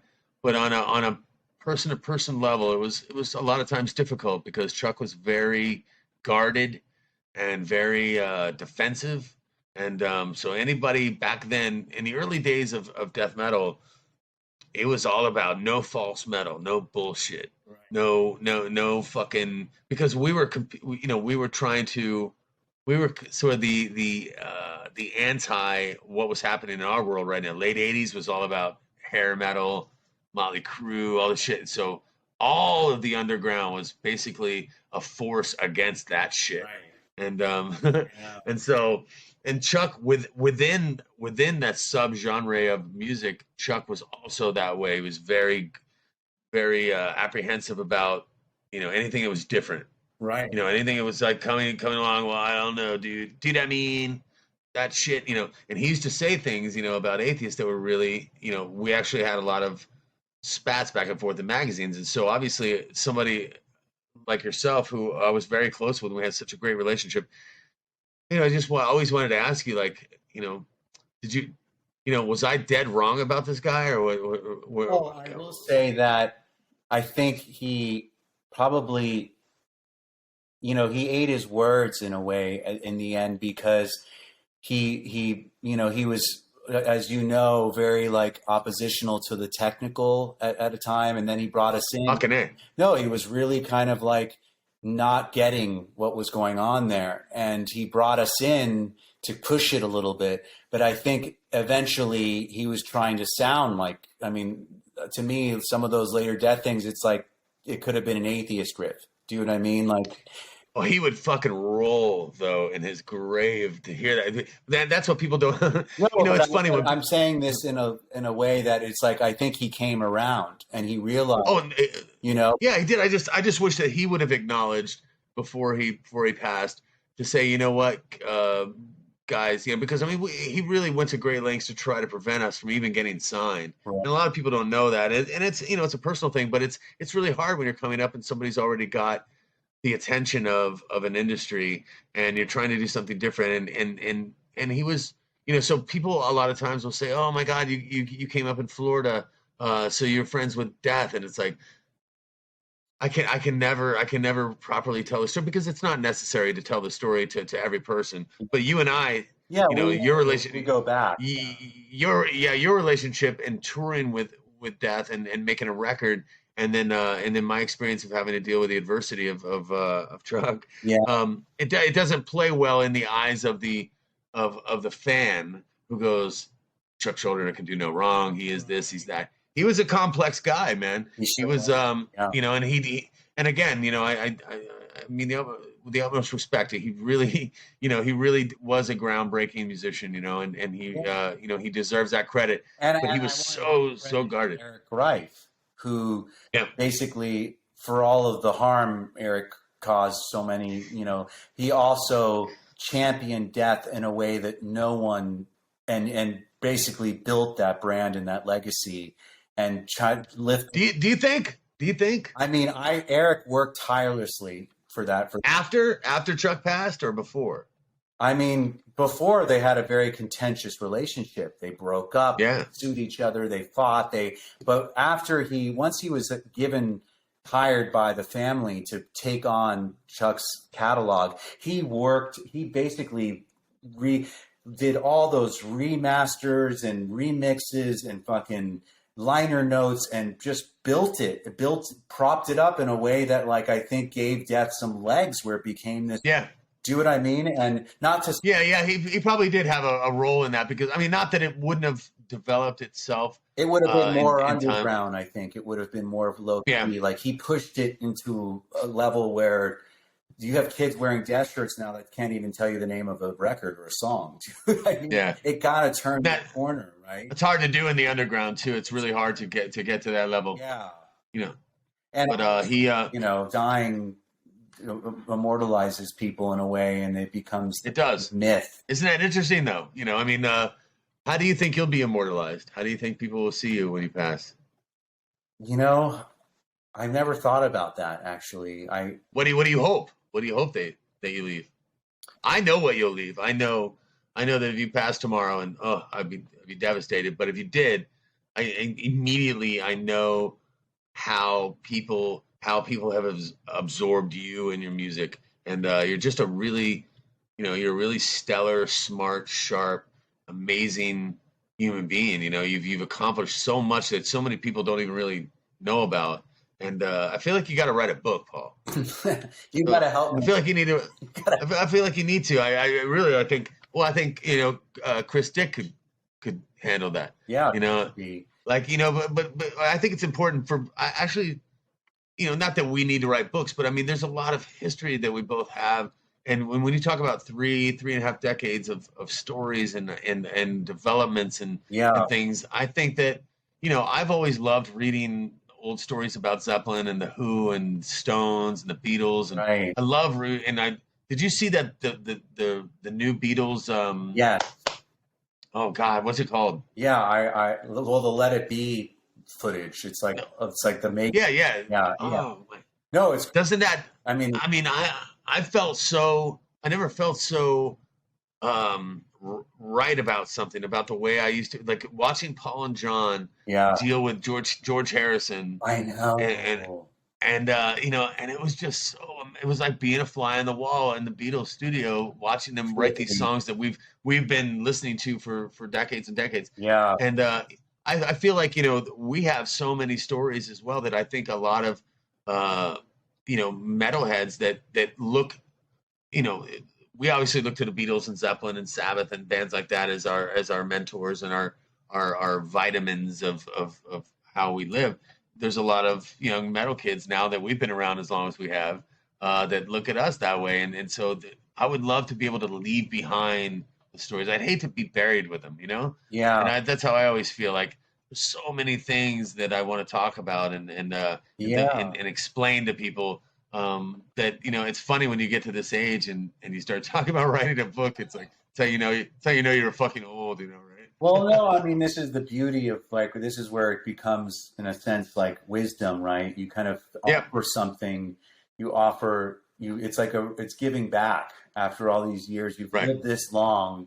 Here are my tales, right? Here's my experience. And you have, you know, a sharp memory too. You remember places, events, moments very well, you know.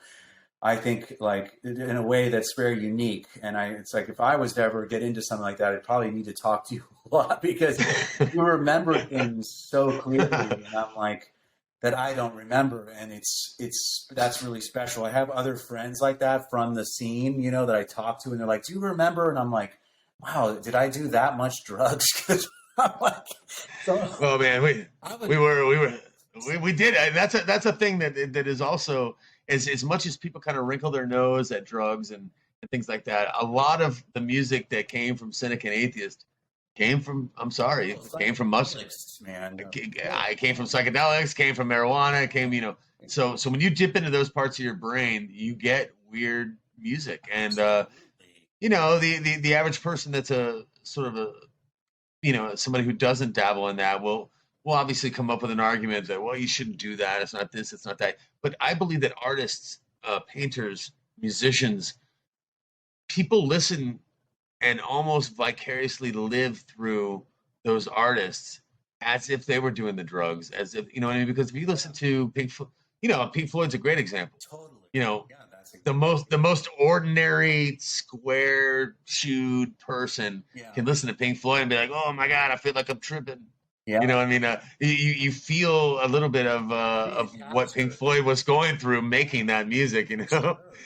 No, that's true with this music. It's informed by these experiences that are kind of go beyond this dimension. You know what I mean? Like you just kind of tap into other spaces.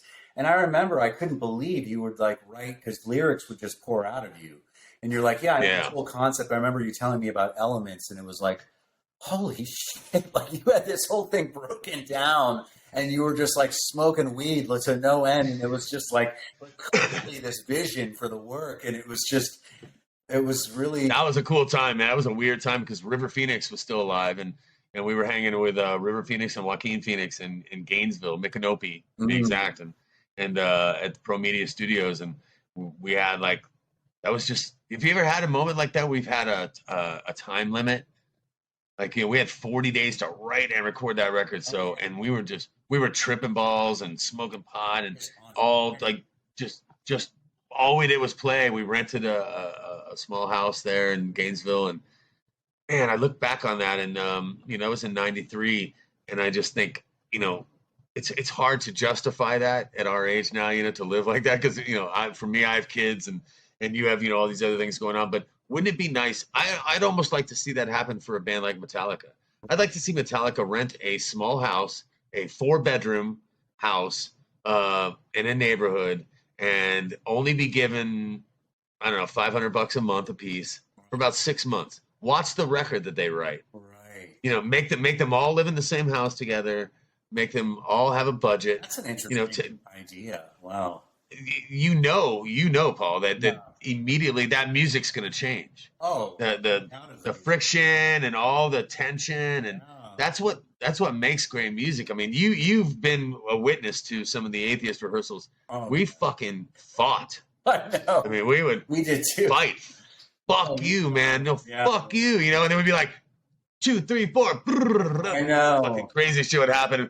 People that were watching were just like, thought that we were going to kill each other, break up, and that it was the end of the band, and we would just fight, and then click the sticks and fucking play, I mean, you know, this crazy fucking music. This tension in which I had with Sean Reiner, you know, it was a real incredibly driving force in the creativity. And you guys had, it's like, and think about Pink Floyd, like it's like that tension is what kind of does something. Yeah, you know. Yeah, Roger Waters, and I mean, was a very, very strong-willed person, and I would imagine that you know, there was probably all the members of the band, but you know, leading back to the Beatles, that was there too. I know there was tension there. George Harrison was very upset. I know his ideas weren't being like he quit played out. Yeah, well, but I mean, I wonder how you feel about this as a main songwriter.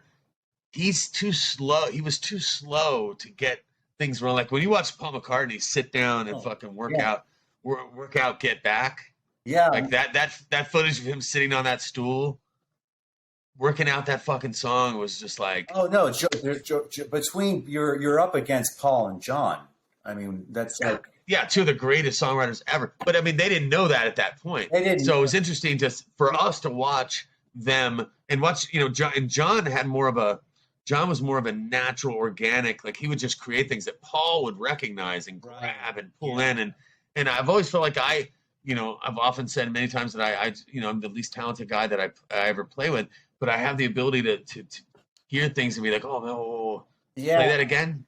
You know, play that again. And if you play this while you're playing that, and Paul was kind of like that, where he was just real quick and putting things together. And John was just kind of like, hey, you know, and he would just play brilliant things, but he didn't really think about them the same way Paul did. Right. And George was just very slow. He was in a Zen space the whole time. Yeah, he was. Yeah. He was. He was more. He was super high. You heard it in his music. His songs were brilliant too, but it was like more relaxed sound, you know. And Ringo and I have a whole new respect for Ringo Starr because coming from a technical background, you know, a guy like Ringo, as much as I love the Beatles, I just didn't have the same respect for him because he was a very basic drummer. But I've come with a new appreciation for him. Yeah. Watching him he was cool. Do what Paul needed, also what Paul needed him to do. Right. Paul would mouth out a lot of drums, and I found. Did you ever do that? Did you mouth out things to Reiner? Oh, are you kidding me? That's everything. Yeah, because I was always that was a big part, and I don't think a lot of people who follow our bands really realize how our songs were put together. Because I can tell you, that's a language. You know, that's a language of a Reiner or you know, with you with Steve was that I could literally think up anything and he could play it. And Sean, that was amazing, right? Telepathic exchange about this shit. Yeah. I would just do a little bit of mumbling, and he'd be like, and it's like there, and you know, and then it gets to the point where you don't have to say anything because you just have so much trust as players, you know. And so great to have that, and that's part of the magic, you know, is having that chemistry, and it's real hard to find it with additional people as you move out of it. But you come with a new appreciation for it, and you know, guys like Sean Malone, Sean Reiner, you know, rest in peace, man. They're just, you know, I can't say enough about those guys in terms of their contributions and their abilities, and I think people 30 years from now will look back on all the recordings that you guys did together, and they'll still hold up in 60 years, you know, and I hope that ours will as well. And that's the beauty of you know, musicians that are watching. Don't listen to people, man, because I know Paul can tell you the same thing I'll tell you, that people were just like somebody put a piece of poodle shit under their nose. Yeah. When our music was played for people were just like, you know, I don't know what that is, and right. And here we are all these years later, and we're still talking about it because it sometimes takes a while to absorb art, you know, and sometimes. Just because you don't understand in the beginning, you know. Your instincts and really being able to go into unknown spaces. And this is what Yeah. Atheist was doing as well as Cynic. I mean, you guys inspired us to push further out because I was like, look at these fucking freaks. What are they making? And I was like, there are no rules, man. There's no rules in music. I always say that all the time, That it's so liberated.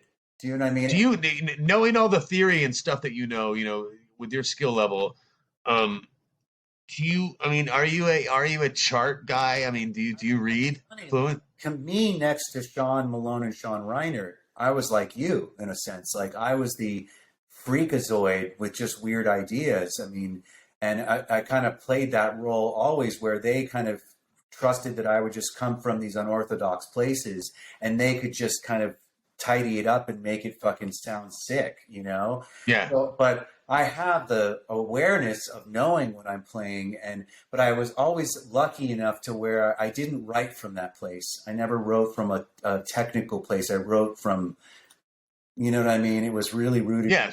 So you don't, even with all of your knowledge now, you don't find yourself in the middle of a song going, I can't go with a minor into a major third. That way. Good. No. And I think, don't you think that that's important that you don't do that? I mean, because I just a different kind of music, right? Well, it's like a different. Well, no, I mean, in terms of chord, like, because there's, when people are writing songs, especially now that there's so many technical, metal and hard rock bands, and there's so much progressive music, I wonder how many people feel like they need to, well, you're not supposed to do this. You're not supposed to go into a minor third into this, and right. I don't even begin to know what that is. I know. You know what I mean? And I think most of the progressive sort of leaders of each individual, be it rock or even the guys in Yes. I wonder if the guys in Yes and even Mahavishnu Orchestra, do they really? Are they right? Are they chart heads? Or are they just is any of that organic? Yeah, and it's funny. Like when I was teaching guitar, like that was something I was really tuned into. Was like we can go over a bunch of scales and chords, but I really anybody can teach you that, right? It's like let me hear what you're doing, where you're coming from as an artist, and let me observe this and give you constructive feedback and I felt like what you're saying, like playing more of a producer role where you can help nurture creativity that's going in a more unique direction and blossoming rather than like technical knowledge. That's easy. That's why you go to Berkeley. Do you know what I mean? Like that's why you have teachers, and it's good. That stuff's great, but you have to throw it all out the window eventually to really try and make music. And I wonder if that becomes difficult for kids that go to and learn that much theory and there's deconstruct. I mean, there's a lot of us were like, you could recognize a Berkeley graduate. I mean, like, for example, Dream Theater was always called a Berkeley band, right? It's like they had this technical thing that was just so from school, Yeah. But we were like to technicians, but we were also like fuck ups and druggies. Do you know what I mean? Yeah, there's it's the flaws though, those are the flaws, and it's like it's like you can watch a woman walk down the road, and then you walk down a catwalk, and then you can watch a model walk down the catwalk. Yeah, they're it's like two different walks. Yeah. And so, but I think that it's really important that young musicians know that just go with your vibe, man. Go with your feel, and use your theory and your technical ability to learn things about music and the way things should be, and that's cool. But don't be a slave to it. There are no fucking rules in music. You can roll, a samba part into a fucking blast beat and roll right back out of it into a reggae part if you want to. Exactly. If you could find a way to sew it together to keep you warm, then that's the blanket fucking that you make. And then I think it's really important to know that music. Because it's easy to rip people off. It's like, think about all the Metallica ripoffs that we've heard from the beginning. Like so many, and there's still a bunch of bands just that have built entire careers off of Metallica's sound. Yeah. It's like trying to, I mean, I feel like, and I think this was something that Robert Venosa said, the guy, the Cynic artist who did, all our covers other than Ascension codes, is that he always said, try and bring something new to the table. do something new, like, and go out of your way to be original, like trust. But it takes a lot of courage, and you have to be willing to step out and that, I don't know that everybody, and fail. Yeah. You gotta be willing to fail. You got to be willing to take the heat from your peers and all that. And but I mean it's but when you do it and people sort of take to it like they have with both of our bands, it's got to.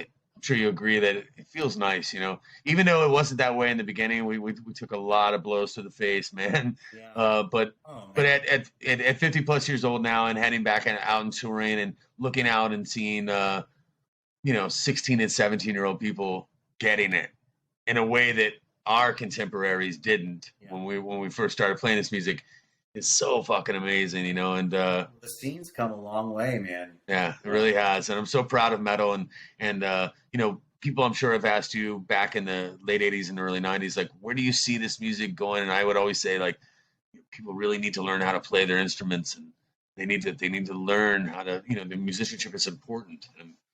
And man, did they ever learn? I mean, there are some fucking.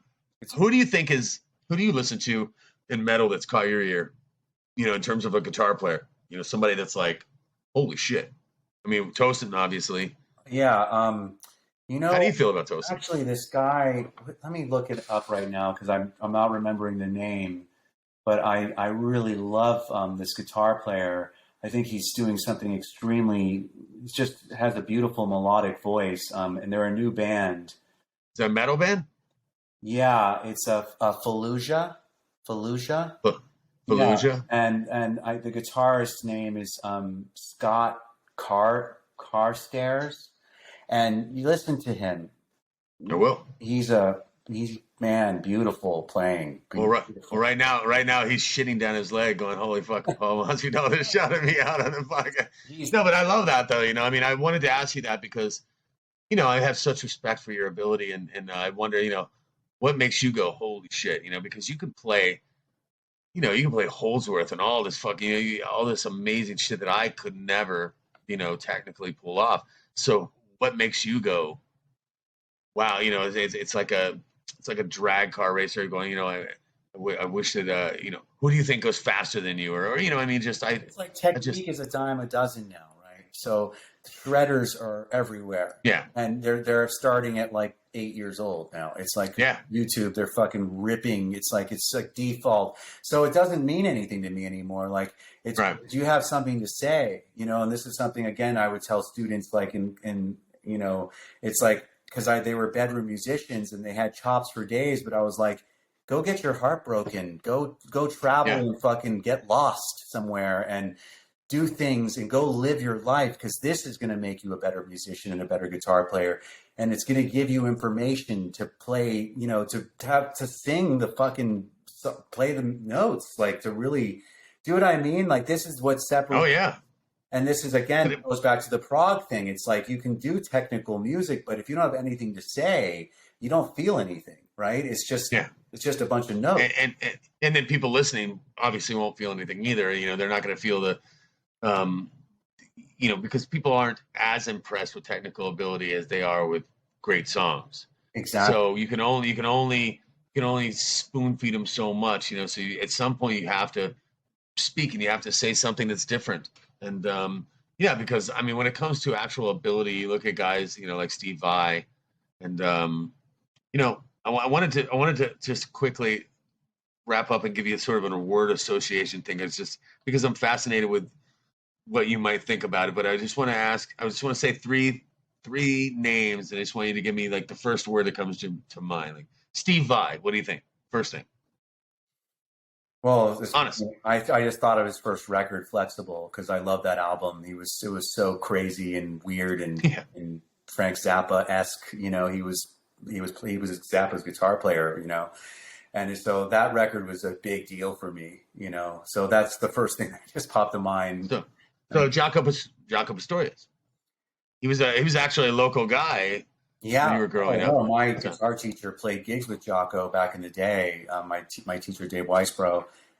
Jaco, I mean, he was an alien, essentially. Like, I mean, no doubt. And it's interesting that you're bringing him up because I was looking up something I ended up stumbling upon pictures that Sean Malone sent me when he was taking care of his mother, who was in Largo or whatever. And it was Mother's Day. It's Mother's, right? And I saw this email from Sean that sent this YouTube link to a Jocko thing. And he says, this is Jocko at the peak of his game. And he goes, this is at another level. And for Malone to say that, who was at the level of a Jocko to me, was just like, wow. So yeah, Jocko, I mean, it's funny, you hear Pat Metheny talk about him and humanizes him, like he was like bossy with them and saying, don't play that and this.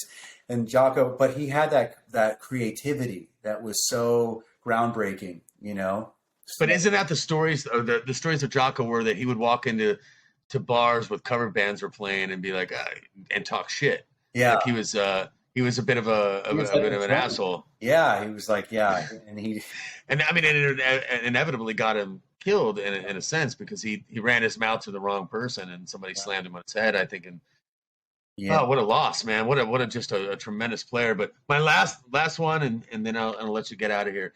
Roger Patterson. What do you think? Well, I first off think of Roger's heart, so I think of a tender, beautiful, warm person who has such kindness. Roger was like as cool as they come, and he was a brother. You know what I mean? You always felt like he was just so cool. You guys, it's important for everybody to know you guys were at the funeral. Oh yeah. No. When that happened, we were very, very close friends, and I love you guys for coming up and obviously Tony Choi ended up recording that record and that's when everything really started to unfold into what we now know as history. But I love you guys for being there in that time because it's something I remember like it was yesterday. Do you remember I was in a wheelchair and somebody wheeled me into where Roger was in his casket. He had his bass, and he was in a Piece of Time shirt and that picture of him and Doug Kaiser from Watchtower sitting on top of him. And do you remember all the lighters and joints and weed and cigarettes in his casket? Oh no, where was that, in Bradenton? It was in Bradenton, and I remember. And it was just. Do you remember? I remember his. If there was one word for Roger, it was just kindness. He was so sweet to me. He was so. He had so much respect for you guys. He really, really. I mean, the reason he played a sound gear was because he played this really crazy. I don't know, shitty. He was just such a natural. He had like a horrible bass rig and a shitty bass. Yeah, to me, and it's like if you took Cliff Burton and put him, and Cliff became a prog guy. You know what I mean? Yeah. That's exactly right. Because he had that melodic voice, but it was like a whole other level of kind of. Roger was a bit of a wet dog wagging his tail. Yeah, he was just kind of like but super sweet and super amazing. Like he didn't even know how good he was, and I can't imagine where he would be today. Oh my! Like I know somebody would have stolen. He would have. A larger band would have stolen Roger, and he would be like. Oh, no. You know what I mean? He was like Steve DiGiorgio is now. Steve DiGiorgio is playing arenas now. And that's so awesome. Fucking beast, man. I mean, yeah, he was his abilities to. Was he 23? I think. Yeah, it was 1991. So yeah, 23, man. He was just getting started. But when you listen to the natural ability that he had, if he would have started, I don't know, like for instance, if he would have spent 6 months with you and you would have taught him some things, like. Because he was just like me, like he didn't know what he was doing. Right, but he was just doing it. And let me ask you something. He died the same way Cliff Burton died, right? Yeah. Well, we were in a van riding back from that tour with Candlemass, and we crashed and flipped over like 6 times, and so I woke up like upside down on the side, and then I woke up as we were flipping, and then you were sleeping. It was like you were a night drive or something. It's like 10 in the morning. We were just outside of New Orleans. We were going to stop at Mardi Gras. We were excited about stopping, and we had slept through the night. And and so when that kind of got into a spin back and forth, and then the van flipped and it threw him out, and he didn't have a shirt on, And so I remember just I climbed out of the van and looked back about 100 yards, and Roger was laying in the middle of the road. So he was still alive at that point. So I go back to him, and he was just full of road rash. And I just remember thinking we were going to go to Europe, and I was like, fuck, I hope he heals up in time for us to go to Europe. You know, you don't think, I never in a million years thought that oh, yeah. He was looking at me, and you know, he was trying to get himself up. And because he didn't have a shirt, it was cold. It was like 40 degrees outside. So our driver, one of the guys, the crew members, ran back to get his jacket, his leather jacket, and then wrapped him in it. And so then I got in an ambulance, and he got in an ambulance. And so I just thought we would be okay. It was terrible. This happened. It was horrible. But fuck, man, I'll just never forget that nurse. I remember saying, you know, like, how's my friend Roger? And she was just so, oh, he's a fatality, dear. Hold your arm still for me. Because I had my elbow was all split open. Just, he's a fatality, dear. Hold your arm steady. And you know, you're talking about my roommate, one of my best friends in the world, my songwriting guy. Like, oh, I was just devastated. And I just still can't. I mean, it's been fucking 30, and I just still am so mad about it because it didn't need to happen. It was just. So let me ask you. So he basically like had this adrenaline where he was functional after it happened for a minute. Like he came to, but he was actually his sustained injuries that. No, I mean from what I understood, when he tried to get up, he had broken ribs and it punctured his lungs.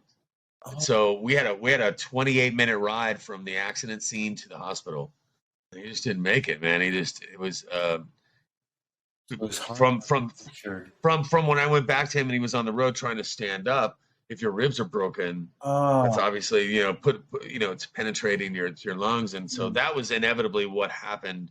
We didn't find that out until after the fact, but yeah, like the last, you know, my last recollection of him was, you know, his eyebrow was like, road rash, like if you were in a really bad motorcycle accident, because we had just flipped 6 times in a van, you know, it was just terrible. And my foot got caught between the window and the pavement, and I just barely got it. It all happens in a split second, but I just barely got it out, or I probably would have lost my foot. And it was just, you know, just one of those things that, you know, that life throws at you. But all these years later, I still think all the time, like, you know, when I get out of the car and I get home, I think, oh, I made it, you know, like, because you just never know when someone's going to pull in front of you or some shit is going to happen and take somebody from you like that. And so, yeah, it was just unfortunate, but it makes me so happy. And you knowing Roger the way you knew him as well, how happy he would be to know that Atheist is still alive and well. And he would just be like, he would never imagine that. And so he was he was a very free-spirited kid who would have, you know, who would have just gone on to, and same with Cliff Burton. I mean, imagine Cliff Burton. Yeah. I believe Cliff Burton would have really, you know, he would have, because he was a really important part of Hatfield and Lars, you know, I mean, in terms of where they would have gone musically. Yeah. If he would have stayed alive. But, you know, that's how life is, man. You know, life shapes us and it shapes us with tragedy and with you know, great things, you know. So, but I just want to say tomorrow's not a promise. I love you, Paul Masvidal. You've always been a great friend to me, and I've always had tremendous respect for you. And thank you for being a part of my new podcast. Thanks for having me. It was a pleasure. Yeah, I'm grateful that you brought me in, brother. Anytime you want me, I'm here. You know. Love you, man. I love you. All right, buddy. All right, man. Have a wonderful night, and everybody get Ascension codes. Get the fucking Eon Spoke. I mean, like, just go buy everything from Paul. Buy it all from Paul, and hopefully we'll put together that Cynic and Atheist show somewhere. Maybe we'll do New York or LA or something like that, just a one-off. And fuckers better sell it out. It might happen. You guys better buy tickets, because that'll be an incredible show. I think it'll be a lot of fun. And also, in closing, I tried to get you on the Till the Dirt record, but on the next record, you owe me a solo. I want a fucking sick, crazy ass Masvidal solo on my record. That'd be awesome. I do. I love you, man. I love you too, brother. All right. Have a wonderful night. You too. Cheers, man. Be well.